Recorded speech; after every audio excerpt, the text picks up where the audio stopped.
Good evening, everybody. Welcome to your Rangers review pre-match show ahead of tonight's Europa League final group game against FC Porto at the Estadio Dragao. Joshua is there for us, and we're going to delve into tonight's team. First of all, Joshua, how goes it over there? You have a good old day in Porto today? Yeah, good day, mate. Good day. Hopefully people can hear me over this very, very loud music. Yes, comprende. Yes. So, obrigado, and let's get into the team. Yeah, let's get into the team, shall we? This is tonight's team. So Rangers lining up what looks like a 3-4-3, perhaps. Butland in goal, a back three of James Tavernier, Nasser Giga and Manny Fernandez, with Max Aarons and Jayden Magoma on both flanks. Mohamed Diamande, Nico Raskin in midfield. Finlay Curtis getting a start alongside Jedi Gassama and Yusuf Chermiti, preferred to Bojan Miovski up top. On the bench for Rangers, Kelly and Wright, the two sub-goalies. Suter, Asgard, Antman, Miovski, Moore, Gentles, Kerr, Stewart and Smith. So that is the Rangers team. When we discussed the sort of possible lineup on the show this morning, Joshua, we were running through the team, but I didn't expect Aarons and Tavernier to start this game.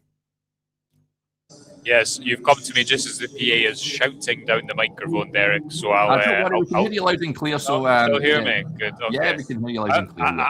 I feel like I'm being spoken to from the heavens here. I'm not surprised that Rangers go back five, because I think, given the circumstances, given everything we've talked about, given the fact that Porto are going to dominate, makes sense to have an extra defender in there. You're going to have to spend a lot of time without the ball. You're going to spend a lot of time defending your box. You probably want James Tavernier in there for his experience. And Max Aarons makes sense to give him some minutes. I'd feel a little bit wary. I know Rangers have had a lot of clean sheets domestically, Derek, but I'd feel a little bit wary if it was just Aarons, Giga, Fernandez and Magoma. It allows him to play into space a little bit more. We said this morning we thought it would be Chermiti probably over Miovski, given his ability to get Rangers up the park. Even though this is a dead rubber, you want to get out of here without your momentum being killed and the feel-good factor of recent weeks being killed. Gassama gives you a bit of threat in the break. Finlay Curtis gets a start in Europe. Slightly surprised to see no Oliver Antman. However, he's not played since November, so perhaps this is just a case of he will get some minutes. This will be his entry back into the team, but Curtis is the one who gets the nod from the start. Yeah, there's only so much he can do, Daniel, with the players that he has at his disposal. Of course, we mentioned on the show this morning, no Danilo, no Joe Rothwell, who would have been part of that team, you'd imagine, if things weren't going on behind the scenes. Of course, Danilo as a partner having a baby, and Joe Rothwell with issues as well. So he's not part of that starting 11. A few comments coming in from a few about the subs bench. Andrew raising the point, says Antman should be getting game time tonight. I thought he would be in with a shout of starting this game. Oliver Antman, surprised to see the Finn on the bench. Joshua, I'd imagine we'll see him at some point from the bench, but was he in? Should he have started tonight's game, do you reckon? I think Curtis merits a start. But as mentioned there, Antman hasn't played since November. He came back from injury away at Aberdeen, I think, but then has been ill subsequently. So, yeah, not hugely surprised. And I would expect that he would get some minutes at some point. Yes, and a good chance for Finlay Curtis, as we touched on, of course, an opportunity tonight. I've been banging the drum for Finlay Curtis for quite some time to get a big chance. So hopefully he can put Porto to the sword this evening. Incidentally, Porto, their lineup is as expected. Diogo Costa recovered from illness to take his place in goal. Apparently it's as strong as they could have gone tonight. They line up Ramos in goal. No, sorry, not Ramos in goal. That's it. The subs bench, of course. It is a 4-3-3 for them. Diogo Costa in goal, the captain. Alberto Costa at right back. Bednarek and Kiwior, the two centre-halves, with Francisco Moura at left back. Froholt, Varela and Rodrigo Moura in midfield. William Gomez, Samu and Pepe up top. Samu, certainly someone, Joshua, that the Rangers centre-backs will have to keep an eye on, because he is a man mountain and certainly knows his way to goal. So I think he's going to be a handful tonight for that Rangers back 3-5, whatever you want to call it. Yeah, I think it might be a back five tonight, Derek. I won't lie to you. as we've discussed coming into this game, Porto have only lost 2 or 3 times all season. They've won 18 of 19 in the league. They have that opportunity to make the top 8 tonight, an automatic qualification, such an incentive because you play 2 fewer games. So I expect it, as you I think correctly called this morning, to be the most difficult opponent that Rangers have played so far. They've been pretty good off the ball generally under Danny Rule. They've not conceded a ton of goals, but I just think tonight it's about being realistic, isn't it? It's about recognising that this is going to be a really tough game, and you want to leave here without your momentum being sapped. So yeah, I'm intrigued to see how they deal with that. I'd like to see a few debuts from the bench as well, but there's not a ton of changes that Danny Rule could make. Really, Telo Asgard's rested or rotates out maybe more because of the team shape changing. Other than that, there's not a load of alterations that Rule can make. Yeah, debuts. I want to see Josh Gentles getting an opportunity tonight from the bench. Hopefully that the game goes in a sort of fashion that we can see him at some point. But the main thing for me that I want is to emerge injury-free ahead of Sunday, which is by far the bigger game. But you don't want to be on the receiving end of a hiding. Rangers, as we've touched on many times before, a very good record, not only against Porto, but against Portuguese sides as well. So let's hope they can continue that. In fact, Portuguese sides have only beaten Rangers twice in the last 18 fixtures. So there you go. Is that right? Twice in 18 fixtures? According to the UEFA website.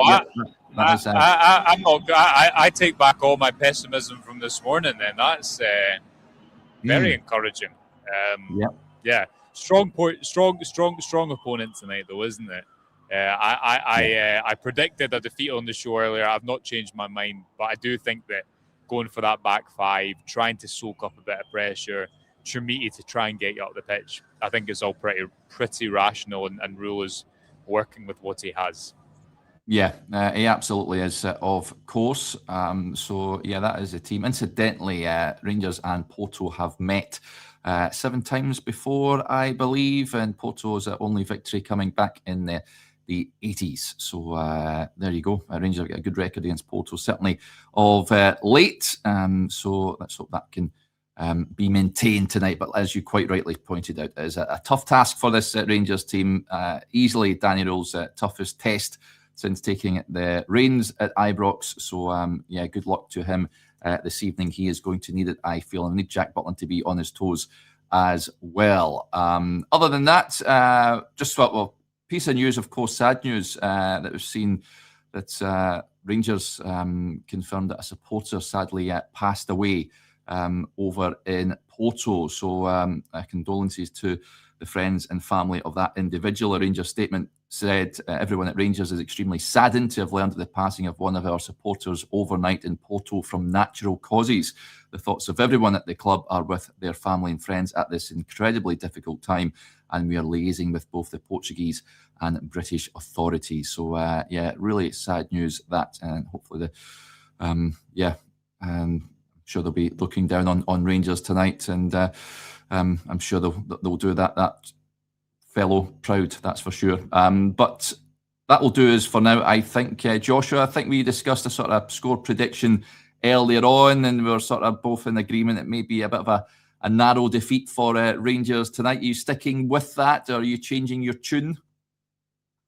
Yeah, no, first just echo your condolences, because it's terribly sad news, Derek. So totally agree with what you're saying there. And in terms of the game, yeah, listen, if Rangers can get something, then it will. If they could somehow keep their unbeaten, if their winning run going, it would be incredible. I think that performance matters tonight. A few debuts, keep it tight, get out if you run unscathed. Sunday is so much bigger, so much more significant. So I think, as you rightly identify, if you can get away without any injuries, if you can keep it tight at the back, as Rangers have tended to do in recent weeks, then they would take that. So yeah, let's see how they get on. Yeah, someone mentioned their toughest test. GS 6249 says surely Roma was his toughest test.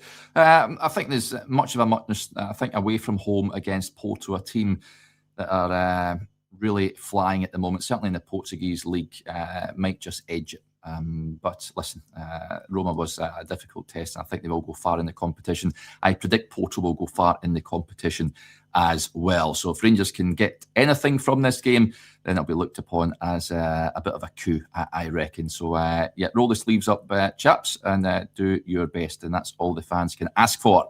Right, that will do us there. Big thank you to Joshua as ever, and thank you to you all for tuning into the show. We will be back on full time when I'll be joined, I think, by Chris Jack will join me, and we'll give a reaction to the match, which will take place in just under an hour's time. Right, we'll speak to you later, folks. Bye for now.